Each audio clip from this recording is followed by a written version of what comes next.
Are you experiencing sputtering and other uncontrollable noises? Maybe feeling a little bit sluggish? You may have bad gas. In your car, I mean. The phenomenon of bad gas may sound like, pardon the expression, fake news, but it's actually real and potentially damaging to your engine. Bad gas is a catch-all term for contaminated gasoline that won't combust properly, causing problems such as difficulty starting up, rough idling, pinging sounds, and stalling. Water seepage, for example, can result from a corroded underground storage tank, and sediment not captured by the gas pump nozzle can build up over time and clog fuel injectors. Using old gas that has broken down over time can also cause trouble. Here are some other commonly held beliefs about your car's fuel system. Can you guess which of these fuel factoids are for real and which are phony? It takes more gas to start your engine than it does to idle for a half hour.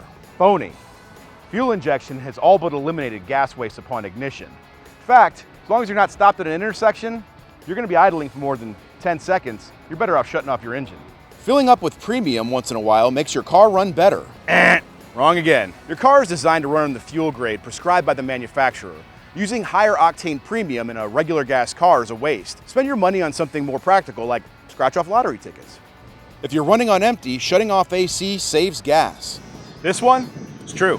Running the AC, along with accessories such as the stereo and phone chargers, increases strain on the alternator, which in turn increases engine demand, using more fuel. Axing AC and accessories could spare you those precious drops that get you to the gas station.